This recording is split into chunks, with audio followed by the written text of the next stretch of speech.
Hello दोस्तों, good morning, नमस्कार। आप सभी का स्वागत है आप सभी के अपने यूट्यूब चैनल परीक्षा की शिक्षा में। आई होप कि आप सभी अच्छे होंगे और आपकी जो तैयारी है बढ़िया तरीके से चल रही है। तो जो बच्चे क्लास में फर्स्ट में पहली बार नए हैं उन सभी को बता दिया जाए, हमारे चैनल पे आपकी बीएड परीक्षा 2024 की जो आपकी तैयारी रेगुलर बेसिस पे करवाई जा रही है। तो जिसे भी तैयारी पूरी करनी है, कंप्लीट करनी है, क्या करेंगे, चैनल को जो है सब्सक्राइब करके हमारे साथ जुड़ जाएंगे और उसके बगल में जो बेल आइकन है उसको ऑन कर लेंगे, ठीक है। और ये जो क्लासेस है बीएड के, इसकी समय देख लीजिए। जीके जीएस की जो क्लासेस सुबह 10 बजे डेली आपको देखने को मिलती है। रीजनिंग की जो क्लास है आपको दोपहर को 1 बजे देखने को मिलती है। कला वर्ग की जो क्लास है शाम को 4 बजे देखने को मिलती है। और जो हिंदी की क्लास है आपको शाम को 7 बजे हमारे चैनल पे देखने को मिलती है।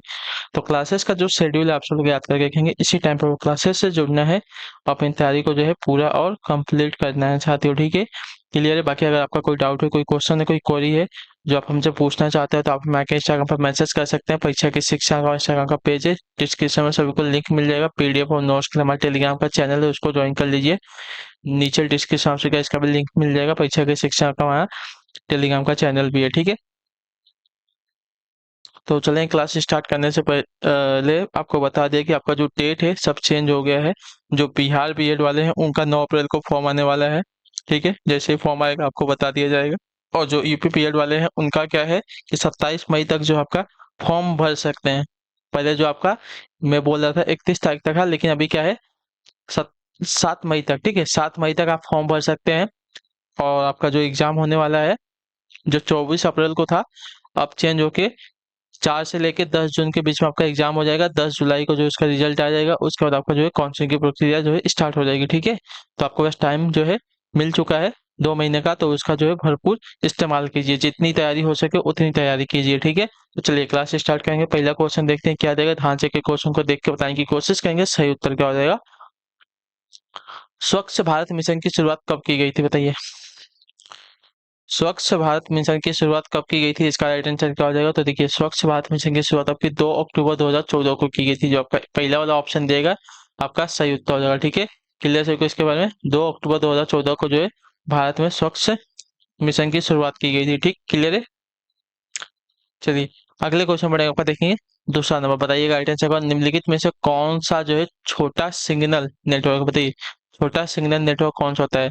लैन होता है, डीएसआई होता है, रैम होता है या यूएसबी होता है। तो देखिए, लैन आपका जो होता है छोटा सिग्नल नेटवर्क होता है। लैन यानी कि लोकल एरिया नेटवर्क इसको कहते हैं, ठीक है। क्लियर सभी को। या जो है सीमित क्षेत्रों जैसे कि किसी ऑफिस, स्कूल आदि तक ही विस्तृत होता है, ठीक है। क्लियर है सभी को इसके बारे में। चलिए अगला क्वेश्चन देखते हैं। आपका तीसरा नंबर बताने की कोशिश करेंगे, सही उत्तर क्या हो जाएगा, ठीक है। 1 मेगाबाइट लगभग किसके समान होता है, बताइए। 1 मेगाबाइट जो है लगभग किसके समान होता है, इसका सही उत्तर क्या हो। देखिए, 1 मेगाबाइट की अगर बात की जाएगी तो लगभग 1 मिलियन बाइट्स के बराबर होता है, ठीक है।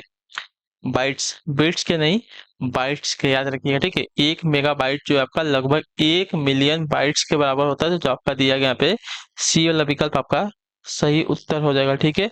क्लियर है सभी को इसके बारे में साथियों। चलिए अगला क्वेश्चन देखते हैं। आपका चौथा नंबर बताने की कोशिश करेंगे, राइट आंसर क्या आ जाएगा। अनसॉलिसिटेड ईमेल को क्या कहते हैं, बताइए। अनसॉलिसिटेड ईमेल को क्या कहते हैं। तो अनसॉलिसिटेड ईमेल को आपका कहा जाता है साथियों स्पैम। जो आपका ए वाला विकल्प देगा आपका सही उत्तर हो जाएगा, ठीक है। अर्थात अनचाही ईमेल को जो आपका स्पैम कहा जाता है, ठीक है। क्लियर है। अनसॉलिसिटेड यानी कि अनचाही ईमेल को जो आपका स्पैम कहा जाता है, जिसको हम नहीं चाहते हैं फिर भी वो आते रहता है, ऐसे ईमेल को आप स्पैम कहते हैं, ठीक है। अगला क्वेश्चन देखा जाएगा, पांचवा नंबर बताने की कोशिश करेंगे, राइट आंसर क्या हो जाएगा।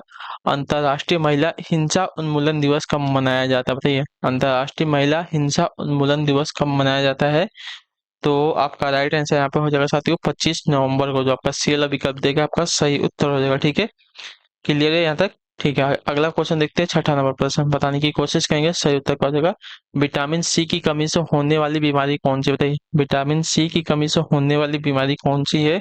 तो देखिए, विटामिन सी की कमी से होने वाली बीमारी आपकी स्कर्वी है। जो आपका दिया गया यहाँ पे ये वाला विकल्प आपका सही उत्तर हो जाएगा, ठीक है। विटामिन सी की कमी से स्कर्वी नामक रोग होता है, ठीक है। विटामिन सी का रासायनिक नाम आपका एक्सकॉर्बिक एसिड है, ठीक है। आंवला, नींबू, अमरूद, संतरा आदि जो है विटामिन सी जो है प्रचुर मात्रा में पाए जाते हैं, ठीक है।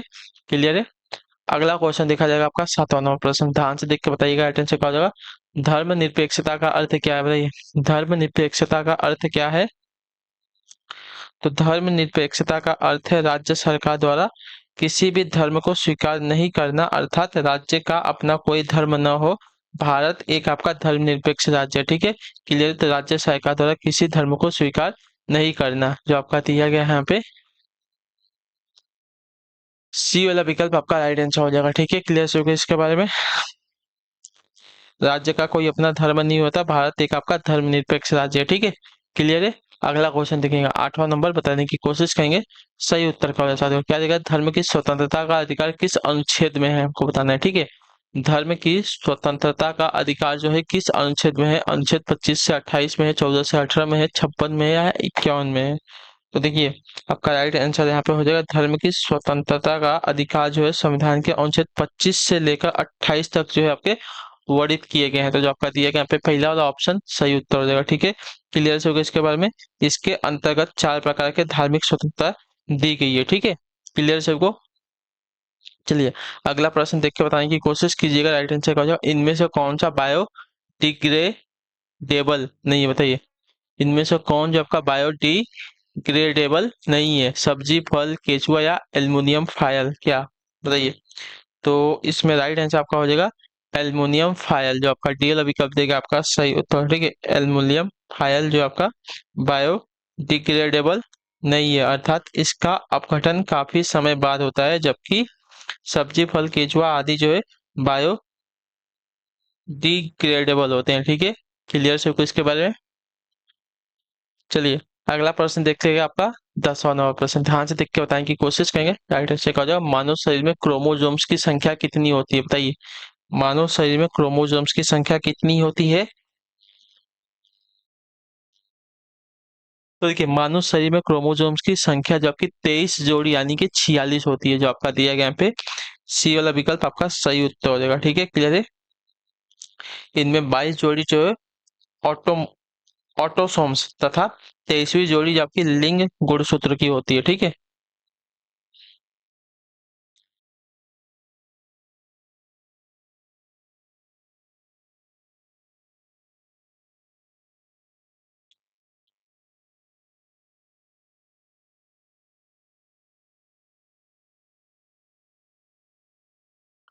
अगला क्वेश्चन देखते हैं आपका 11 नंबर, इनमें इनमें अधिकतम ऊर्जा किसमें बताइए। इनमें से अधिकतम ऊर्जा जो है किसमें साथी, इसका राइट आंसर क्या हो जाएगा।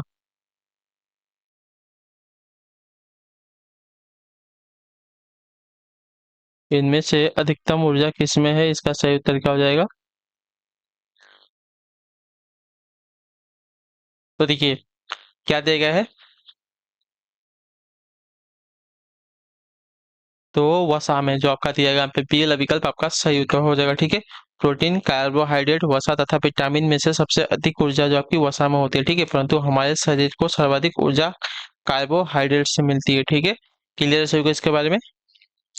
चलिए अगला क्वेश्चन देखते हैं आपका 12 नंबर, बताने की कोशिश करेंगे सही उत्तर का जगह, भारतीय मृदा में कमी है किसकी, मैग्नीज की, कैल्शियम की, नाइट्रोजन की या फास्फोरस की। तो इसका राइट आंसर आपका हो जाएगा साथियों, देखिए भारतीय मृदा में आपकी जो कमी है नाइट्रोजन की कमी है साथियों, जो आपका सी वाला ऑप्शन देगा आपका सही उत्तर हो जाएगा, ठीक है। क्लियर से इसके बारे में। क्लियर है। भारत में सामान्यतः 8 प्रकार की मिट्टियां पाई जाती हैं, इनमें सभी में आपकी मुख्य रूप से नाइट्रोजन की कमी है, ठीक है। अगला क्वेश्चन देखते हैं आपका 13 नंबर क्वेश्चन, ध्यान से देख के बताइएगा, राइट आंसर का, तीस्ता नदी का जल विवाद किस देश के साथ है बताइए। तीस्ता नदी का जो जल विवाद है किस देश के साथ है भारत का। तो आपका राइट आंसर यहाँ पे हो जाएगा साथियों बांग्लादेश के साथ है, जो आपका दिया गया यहाँ पे बी वाला विकल्प आपका सही उत्तर हो जाएगा, ठीक है। तीस्ता नदी का जल विवाद जो है भारत और बांग्लादेश के बीच में है, ठीक है। क्लियर है। अगला क्वेश्चन 14 नंबर, ध्यान से देखिएगा, बताइएगा राइट आंसर क्या हो जाएगा। एचटीएमएल का विस्तृत रूप क्या है बताइए। एचटीएमएल एचटीएमएल का विस्तृत रूप क्या है, तो देखिए एचटीएमएल का विस्तृत रूप आपका होता है हाइपर टेक्स्ट मार्कअप लैंग्वेज, ठीक है। हाइपर टेक्स्ट मार्कअप लैंग्वेज जो आपका दिया गया पहला वाला ऑप्शन आपका सही उत्तर हो जाएगा, ठीक है। क्लियर से होगा इसके बारे में। या कंप्यूटर से संबंधित आपकी शब्दावली है, या किसी दस्तावेज में टेक्स्ट आधारित जानकारी की संरचना को जो है निर्धारित करने का साधन है। ठीक है, क्लियर है सभी को। चलिए अगला क्वेश्चन देखते हैं, आपका 15 नंबर। बताइएगा, राइट आंसर करो। 3 बीघा विवाद किस देश के साथ, बताइए। 3 बीघा विवाद जो है किस देश के साथ चल रहा है, तो देखिए 3 बीघा विवाद की अगर बात की जाएगी साथियों, तो आपका चल रहा है भारत और बांग्लादेश के ही मध्य में। ठीक है, जो आपका दिया गया यहाँ पे ये वाला विकल्प आपका राइट आंसर होगा। ठीक है, 3 बीघा विवाद जो है भारत और बांग्लादेश के मध्य विवादित एक आपका क्या है, गलियारा है। ठीक है, इस पर दोनों देश अपना अपना दावा करते हैं। ठीक है, अगला क्वेश्चन 16 नंबर। क्या देगा, भारत एक गणतंत्र है, इसका क्या अर्थ है, बताइए। भारत एक गणतंत्र है, इसका अर्थ क्या है, हमको बताना। ठीक है, तो भारत एक गणतंत्र है, इसका अर्थ है भारत में वंशानुगत शासन नहीं है। ठीक है, तो जो आपका दिया गया यहाँ पे सी वाला विकल्प आपका सही उत्तर हो जाएगा। यहाँ एक आपका राष्ट्र प्रमुख जो है निर्वाचित किया जाता है, किसी एक ही वंश का राष्ट्र जो है प्रमुख नहीं बनता है, क्या है, तो चुना जाता है वो। ठीक है, लोगों के द्वारा जो है चुना जाता है। तो जो आपका दिया गया यहाँ पे सी वाला विकल्प आपका सही उत्तर हो जाएगा। ठीक है, अगला क्वेश्चन 17 नंबर, ध्यान से देख के उत्तर दीजिएगा। राज्यसभा के सदस्य का कार्यकाल कितने वर्षों का होता है, हमको बताना है। ठीक है, 3 वर्ष का, 5 वर्ष का, 6 वर्ष का, या 2 वर्ष का। तो देखिए राज्यसभा के सदस्य का कार्यकाल आपका होता है 6 वर्षों का, जो आपका सी वाला विकल्प देगा आपका सही उत्तर हो जाएगा। ठीक है, क्लियर सभी को। यह एक अस्थायी सदन है, इसका कभी विघटन नहीं होता है, इसके 1/3 सदस्य प्रति दूसरे वर्ष अवकाश ग्रहण कर लेते हैं तथा उनकी जगह नए सदस्य जो है चुनकर आ जाते हैं। ठीक है, क्लियर है। अगला क्वेश्चन है 18 नंबर। क्या देगा है, ध्यान से देखिएगा। लोकसभा का कोरम कुल सदस्य संख्या का कितना होता है, बताइए। लोकसभा का जो कोरम होता है कुल सदस्य संख्या का कितना होता है, तो देखिए आपका राइट आंसर हो जाएगा 1/10, जो आपका दिया गया यहाँ पे डी वाला विकल्प आपका राइट आंसर। ठीक है, लोकसभा का कोरम कुल सदस्य संख्या का 1/10वां होता है, अर्थात लोकसभा में किसी कार्यवाही की वैधता के लिए 1/10 सदस्यों का जो है उपस्थित होना अनिवार्य होता है। ठीक है, 10 में से एक सदस्य जो है उपस्थित होना चाहिए। क्लियर है सभी को इसके बारे में। चलिए अगले क्वेश्चन बढ़े, आपका 19 नंबर। क्या देगा, उत्तर देने की कोशिश कीजिएगा। राज्य मानवाधिकार आयोग का अध्यक्ष होता है कौन, बताइए। राज्य मानवाधिकार आयोग का अध्यक्ष कौन होता है, तो देखिए राज्य मानवाधिकार आयोग का अध्यक्ष आपका उच्च न्यायालय का सेवा निवृत्त यानी कि रिटायर्ड मुख्य न्यायाधीश होता है। ठीक है, क्लियर होगा इसके बारे में। तो जो आपका दिया गया सी वाला विकल्प आपका सही उत्तर है। राज्य मानवाधिकार आयोग का अध्यक्ष आपका उच्च न्यायालय का रिटायर यानी कि सेवा निवृत्त मुख्य न्यायाधीश होता है। ठीक है, क्लियर है। अगला क्वेश्चन है 20 नंबर। उत्तर देने की कोशिश कीजिएगा, सही उत्तर करो। भारतीय संविधान के किस अनुच्छेद के अंतर्गत प्रत्येक नागरिक को अपनी मानवीय गरिमा से जीने का अधिकार है, बताइए। इसका राइट आंसर क्या हो जाएगा। अनुच्छेद 21 में है, 14 में है, 15 में है, या 21 में है, तो आपका राइट आंसर यहाँ पे हो जाएगा साथियों अनुच्छेद 21 में है। ठीक है, जो आपका ए वाला ऑप्शन देगा आपका राइट आंसर। ठीक है, भारतीय संविधान के अनुच्छेद 21 के अंतर्गत प्रत्येक नागरिक को अपनी मानवीय गरिमा से जीने का अधिकार है। ठीक है, अनुच्छेद 21 जो है प्राण एवं दैहिक स्वतंत्रता से संबंधित है। यह अधिकार जो है आपातकाल के दौरान भी निरस्त नहीं होता है। ठीक है, क्लियर सभी को इसके बारे में। चलिए अगला क्वेश्चन देखते हैं, आपका 21 नंबर। बताने की कोशिश कीजिएगा, राइट आंसर का। मुख्य सचिव का चयन कौन करता है, बताइए। मुख्य सचिव का चयन कौन करता है, तो देखिए मुख्य सचिव का चयन आपका राज्य का मुख्यमंत्री करता है। तो जो आपका दिया गया यहाँ पे डी वाला विकल्प आपका राइट आंसर हो जाएगा। ठीक है, क्लियर है। यह राज्य जो है सचिवालय का प्रधान होता है, सचिवालय के विभिन्न प्रत्यक्ष रूप से उसके प्रभार यानी कि नियंत्रण में रहते हैं। ठीक है, चलिए अगला क्वेश्चन 22 नंबर। बताइएगा राइट आंसर क्या हो जाएगा। रिक्त स्थान परिवर्तित आगत तथा निर्गत से संबंधित है, ऐसी स्थिति में जब अन्य सभी आगतों को स्थिर रखा जाए तब क्या होगा। इसका राइट आंसर क्या हो जाएगा। तो आपका सही उत्तर यहाँ पे हो जाएगा साथियों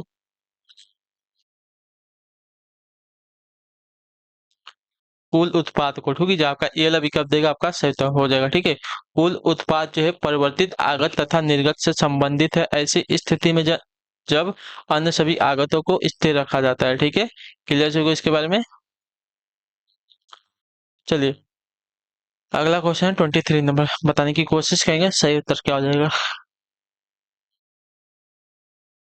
क्या दिया गया, इनमें से कौन से अधिकार क्षेत्र के तहत कोई भी व्यक्ति जिसके मौलिक अधिकार का उल्लंघन हुआ हो समाधान के लिए सीधे सर्वोच्च न्यायालय जा सकता है, बताइए।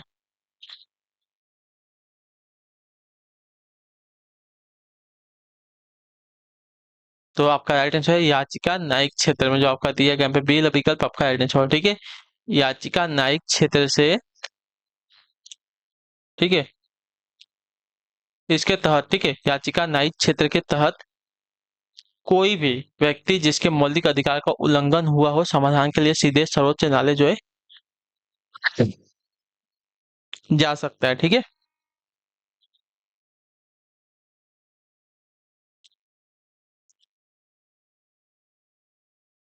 अगला क्वेश्चन देखते हैं आपका 24 नंबर बताइएगा राइट आंसर क्या हो जाएगा। अपने शासन के दौरान अंग्रेज किसानों को बंगाल में रिक्त स्थान उगाने के लिए मजबूर करते थे, क्या बताइए। जूट, चाय, गन्ना या गेहूं। तो आपका राइट आंसर हो जाएगा जूट, जो आपका ये वाला विकल्प देगा आपका राइट आंसर होगा, ठीक है। अपने शासन के दौरान अंग्रेजों जो है किसानों को बंगाल में जूट उगाने के लिए मजबूर करते थे। यह जूट अंग्रेजों द्वारा अपनी कपड़ा मिल में कच्चे माल के रूप में जो है प्रयोग में लिया जाता था, ठीक है। अगला क्वेश्चन, आखिरी क्वेश्चन, ध्यान से देख के उत्तर देने की कोशिश करेंगे, राइट आंसर क्या हो जाएगा। किसके नेतृत्व में मंगोलों ने 1219 ईस्वी में उत्तर पूर्व ईरान में ट्रांसऑक्सियाना पर हमला किया था, बताइए।